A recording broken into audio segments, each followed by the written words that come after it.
오늘 우리 전도서를 한번 살펴볼 터인데요. 이 전도서의 저자는 정확하게 누구인지 밝히고 있지는 않습니다. 자신을 다윗의 아들 예루살렘의 왕이며 이스라엘의 왕이 된 사람이라고만 소개하죠.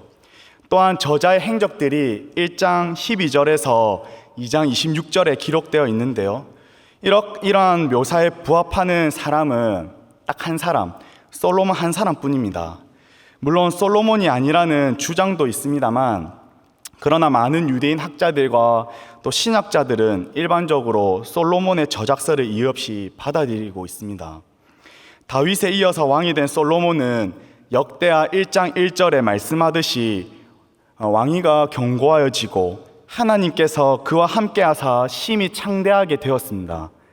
그는 하나님의 은혜를 누리는 사람이었습니다. 그는 하나님의 복을 받으며 사는 사람이었습니다. 솔로몬은 하나님을 사랑하는 사람이었고 하나님을 기쁘시게 해드렸으며 하나님만을 예배하는 사람이었습니다. 그런 모습을 보시고 하나님께서는 밤에 솔로몬에게 찾아가서 이렇게 말씀하시죠. 내가 원하는 것을 주겠노라라고 약속하십니다. 이때 솔로몬은 하나님께 지혜를 구하죠. 이에 하나님은 부귀와 영광도 함께 주겠다라고 약속하십니다. 시간이 점점 지나면서 솔로몬의 부와 명예는 실로 커져갔습니다. 그러나 그가 부족함 없는 풍족한 인생을 살다 보니 점차 그는 하나님을 잊고 살아갔습니다. 자기가 하고 싶은 대로 살아갔고 자기 마음대로 행동했습니다. 이러한 삶을 쭉 살아가던 솔로몬은 노년이 되고 나서 자신의 삶을 되돌아보니까 얼마나 허무한 인생을 살았는지, 자신의 인생을 돌아보니 헛된 인생을 살아왔구나 깨닫게 되면서 기록한 것이 전도서입니다. 오늘 전도서의 본문을 통해 하나님께서 저와 여러분에게 뭐라고 말씀하시는지 말씀에 깨닫는 은혜가 있기를 예수님의 이름으로 축복합니다.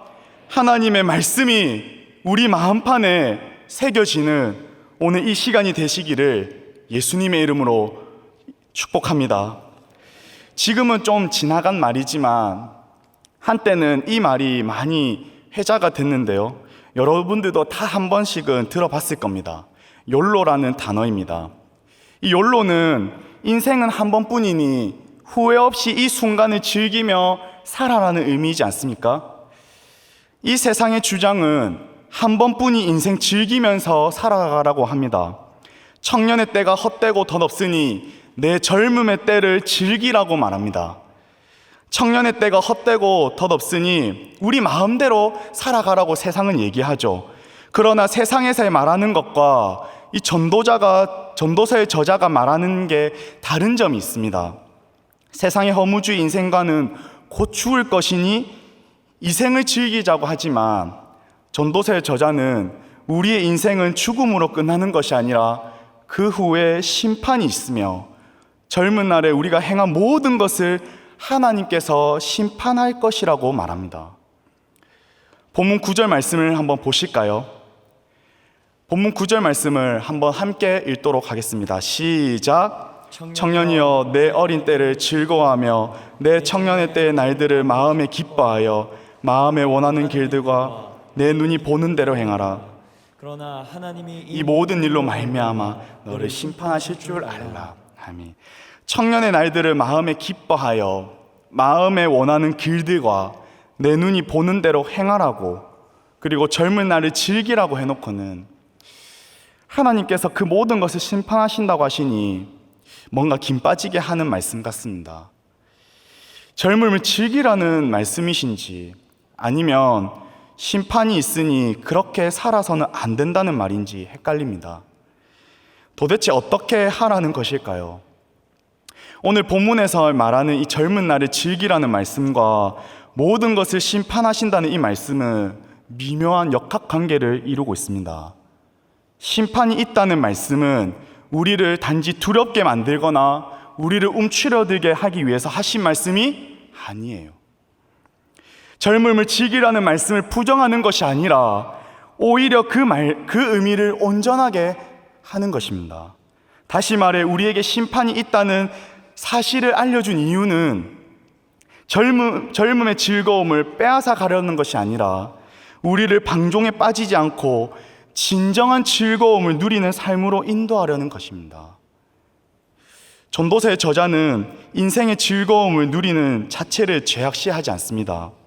전도서 곳곳에서 하나님이 우리에게 인생의 낙을 누리게 하셨다는 점을 강조합니다.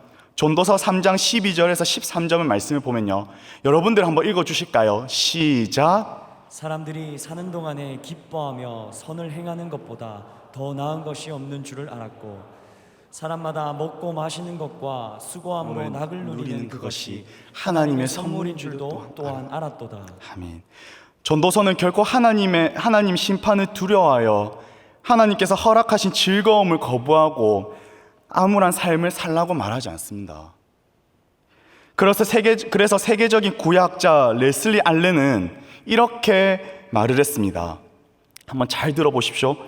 하나님께서 마지막에 우리를 심판하실 때 하나님을 섬기지 않고 이 세상의 즐거움만을 추구한 것에 대해 심판하실 것이다.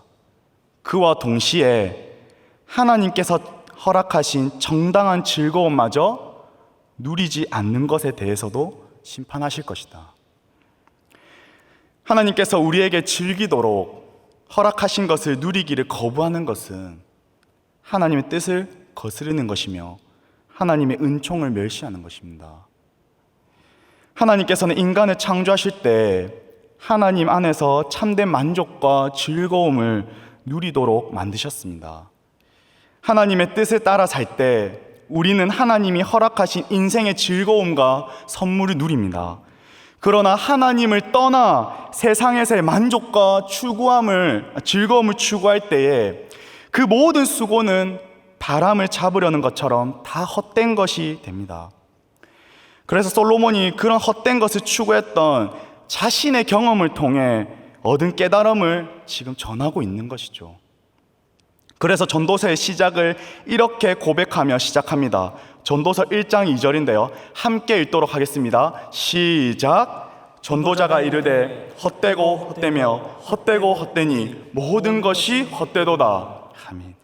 이 말씀을 듣고 있다 보면 마치 허무주의를 말하는 것 같습니다. 모든 것이 다 헛되다고 말하니까요. 그러나 전도자가 전도서를 기록하면서 우리 인생이 다 허무하다고 말하고 있는 것은 아닙니다. 그런 허무주의의 사상과는 완전히 다른 것이죠.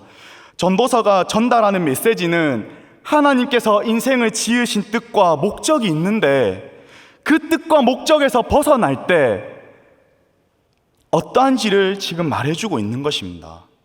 그분 곁을 떠나서 살아갈 때에 우리가 행하는 모든 일과 수고는 그 의미와 가치를 상실하게 된다는 것을 지금 말해주고 있는 거예요.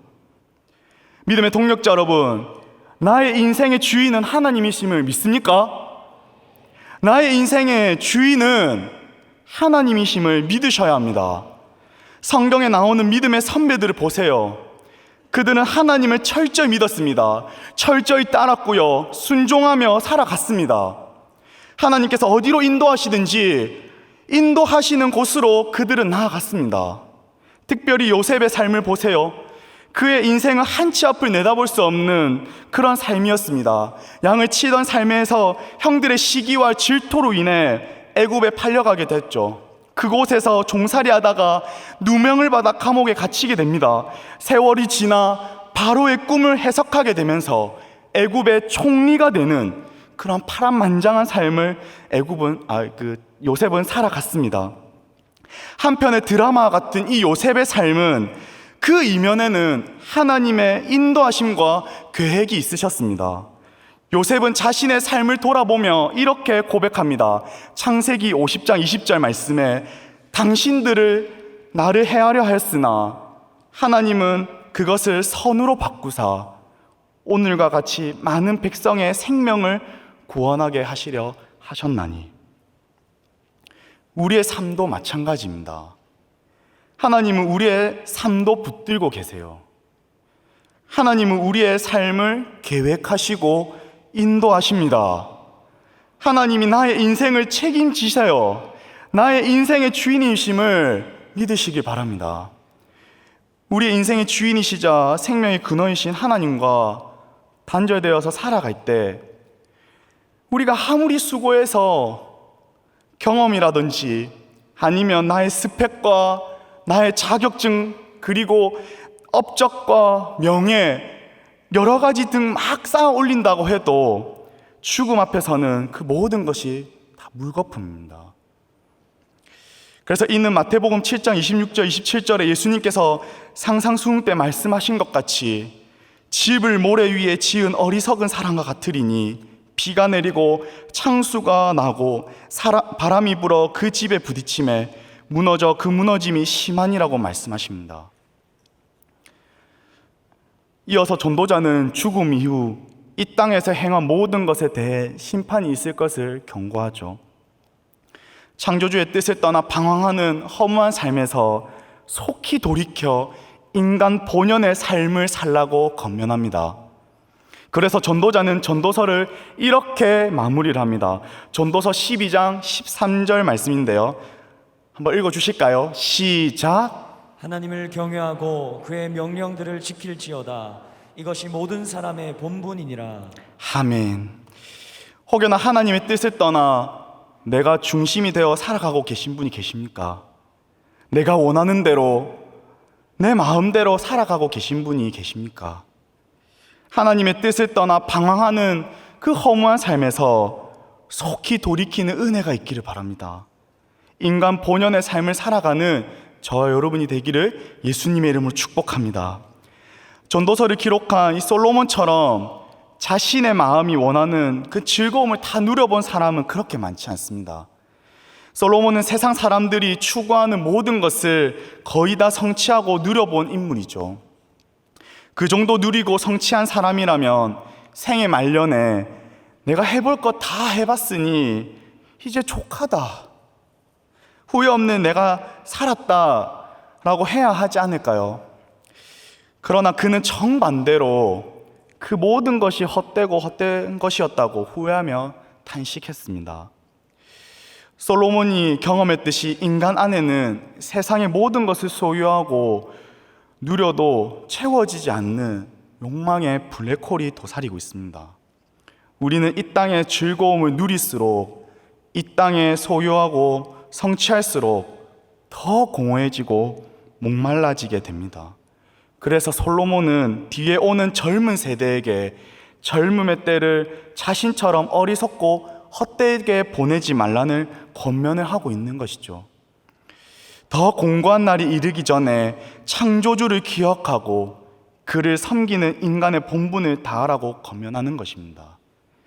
조금이라도 일찍 창조주를 알고 그 뜻 가운데 사는 것이 하나님께서 우리에게 허락하신 이 생명의 풍성함과 즐거움을 누리는 길입니다.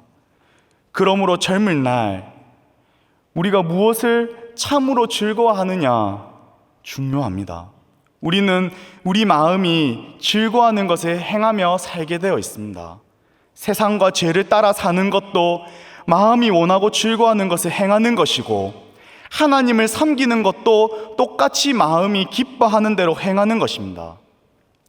마음으로 하나님을 기뻐하고 즐거워하든지 아니면 세상을 따라 사는 것을 즐거워하든지 둘 중 하나이죠. 젊은 날에 이 땅에서 무엇을 즐거워하고 무엇을 추구해야 하는지 고민하며 우리는 살아가야 합니다. 그때 무엇을 기뻐하며 추구하느냐에 따라 우리의 영원한 운명이 좌우됩니다. 그렇기 때문에 세상과 죄를 따라 사는 것을 즐거워하다가 그에 따라 심판을 받거나 아니면 하나님을 섬기는 것을 즐거워하다가 그에 따라 영생을 복을 누리게 되는 것입니다. 우리가 이 땅에서 살아갈 때에 젊은 시절에 어떤 것을 즐거워하면서 사는지 매우 중요하죠. 또한 오늘 본문 11장 10절에 이렇게 말씀합니다. 같이 한번 읽어볼까요? 시작. 그런즉 근심이 내 마음에서 떠나게 하며 악이 내 몸에서 물러가게 하라. 아멘. 여기서의 근심은 히브리어 원문에는 우리 마음속에 있는 일종의 분노와 반감이 혼합된 감정을 말합니다. 반항이나 불순종과 같은 것을 말하죠.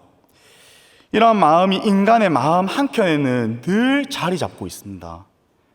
아담이 하나님 말씀에 불순종함으로 세상에 죄가 들어왔습니다. 그래서 로마서 5장 12절에는 이렇게 말씀합니다. 그러므로 한 사람으로 말미암아 죄가 세상에 들어왔고 죄로 말미암아 사망이 들어왔나니 이와 같이 모든 사람이 죄를 지었으므로 사망이 모든 사람에게 이르렀느니라. 한 사람으로 인해 죄가 세상에 들어오고 모든 사람이 죄를 짓게 되었습니다. 그 결과 어떤 모습이 있는가? 죄성을 가지게 된 인간은 로마서 1장 28절에서 말씀하시는 것처럼 자신의 마음에 하나님 두기를 싫어합니다. 하나님을 즐거워하지 않는 마음 저변에 불순종이 도사리고 있는 것이죠. 하나님의 뜻을 버리고 육신의 정욕을 따라 사는 삶에는 진정한 즐거움이 없습니다. 믿음의 동력자 여러분, 우리가 가지고 있는 이 영성, 하나님을 향한 이 믿음, 이 영성의 핵심은 하나님을 즐거워하는 것입니다. 그래서 개혁주의가 따르는 이 웨스트민스터 소요리 문답 제1문에 인생의 제일 되는 목적, 사람이 제일 되는 목적이 무엇인가 물어봅니다. 사람이 제일 되는 목적은 하나님을 영화롭게 하는 것과 그를 영원토록 즐거워하는 것입니다. 그를 영원토록 즐거워하는 것입니다. 그러므로 우리가 이 땅에서 살아갈 때에 하나님을 영원토록 즐거워하면서 살아야 합니다. 하나님을 영원토록 즐거워하며 살아야 될 줄 믿습니다. 하나님께서 나에게 또 여러분에게 베푸신 은혜를 생각하면 그분을 즐거워하지 않을 수 없습니다. 다른 건 몰라도 우리에게 구원의 은혜를 주신 것만으로 해도 즐거워할 수밖에 없습니다. 시편 16편 11절에 다윗은 이렇게 고백합니다. 주께서 생명의 길을 내게 보이시리니 주 앞에는 충만한 기쁨이 있고 오직 주의 오른쪽에는 영원한 즐거움이 있나이다. 시편 30편 1절에서도 너희 의인들아 여호와를 즐거워하라. 시편 35편 9절에 내 영혼이 여호와를 즐거워함이며, 또한 느헤미야는 하나님을 기뻐하는 것이 힘이라고 선포했습니다. 느헤미야 8장 10절인데요. 한번 읽어주실까요? 시작. 여호와로 인하여 기뻐하는 것이 너희의 힘이니라. 아멘. 전도자는 악이 내 몸에서 물러가게 하라고 했습니다.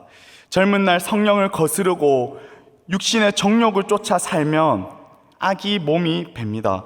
몸에 죄의 간성과 습관이 깊이 스며들죠. 젊은 날 육신의 일에 푹 빠져 있는 사람은 그 죄의 습관을 이기지 못해 죄에서 뒹구는 삶에서 결코 헤어나오지 못합니다. 그러므로 공고한 날이 이르기 전에 하나님께 돌이킴으로써 마음의 근심과 몸의 악이 우리를 떠나게 해야 합니다. 조금이라도 더 젊을 때 온몸과 마음이 하나님을 즐거워하는데 우리는 길들여져야 합니다. 젊어서 그렇게 습관화되고 훈련되지 않으면 평생 하나님을 제대로 섬기지 못할 수도 있습니다. 빠르면 빠를수록 주님과 함께 멍에를 메고 주님께 온전히 순종하는 삶을 훈련해야 하는 것입니다. 청년의 때 힘들어도 인생의 기반을 탄탄히 다지는 일에 가장 힘써야 될 줄 믿습니다. 다른 것에 한눈 팔 시간이 없습니다. 그래서 에베소서 5장 16절에는 이렇게 고백해요.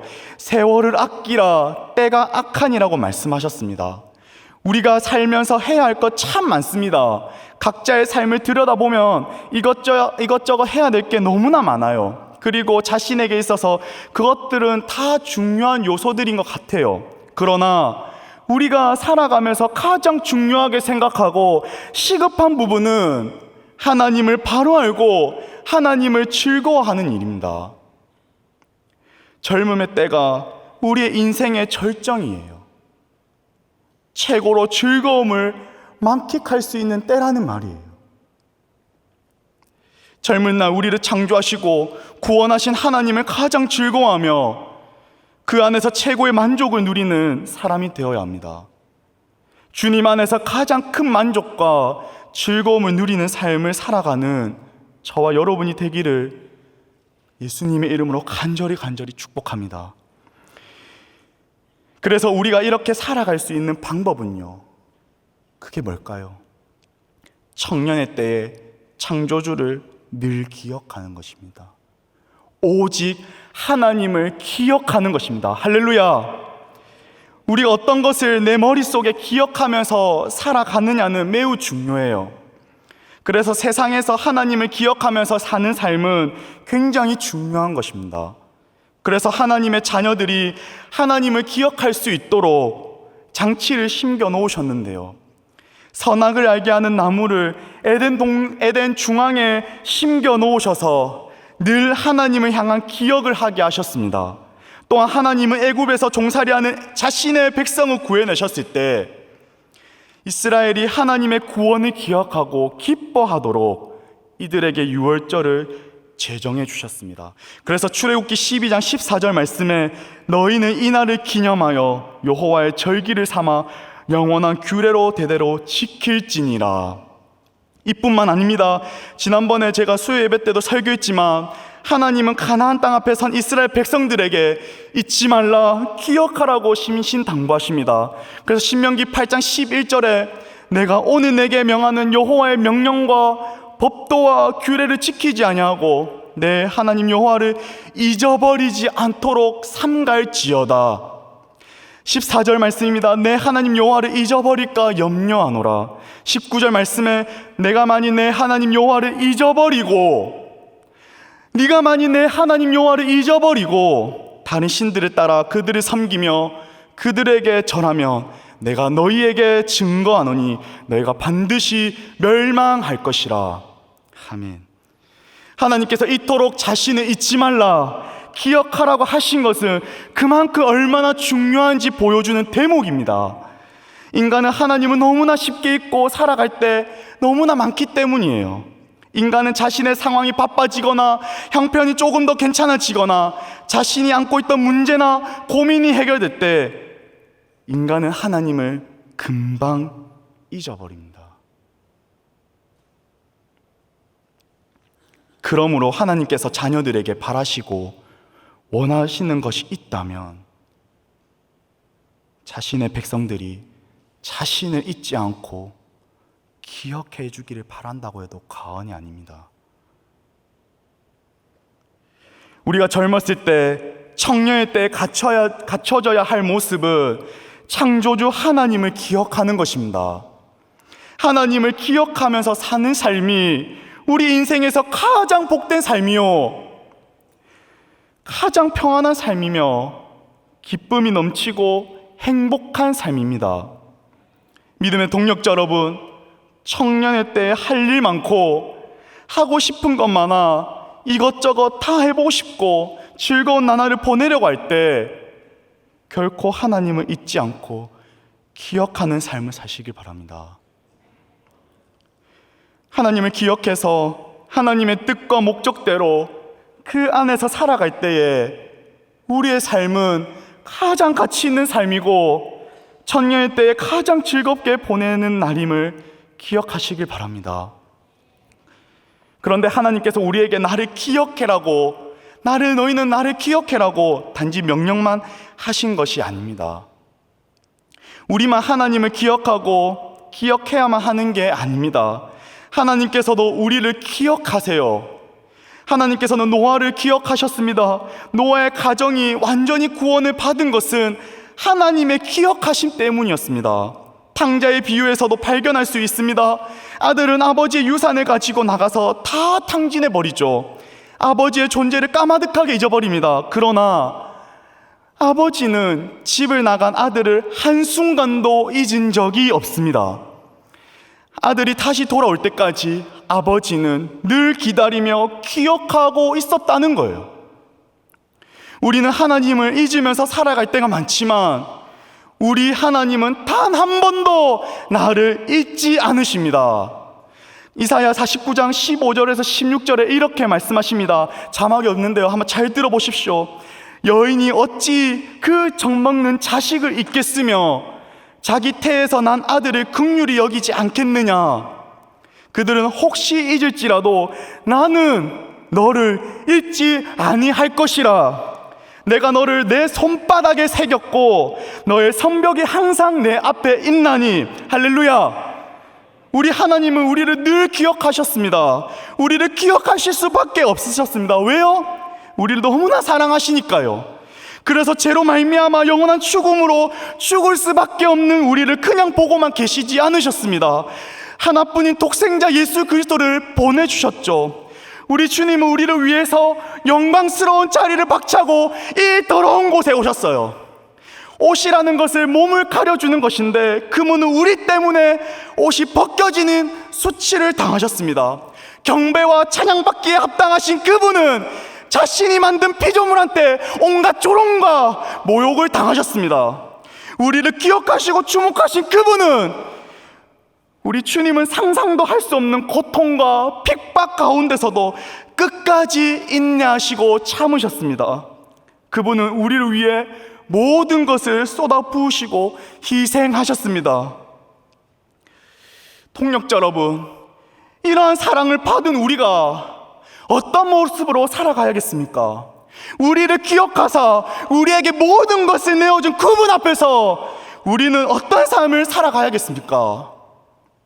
우리 주님을 잊지 않고 기억하며 살아가야 하는 줄 믿습니다. 그분의 심장을 이식받은 우리가 수많은 세상의 문화와 가치관 속에서도 혼돈되지 않고 주님을 기억하며 살려고 또 애쓰며 몸부림치며 살아가는 저와 여러분이 되기를 예수님의 이름으로 축복합니다. 믿음의 동역자 여러분, 말씀을 맺고자 합니다. 하나님을 기억하며 살아갈 때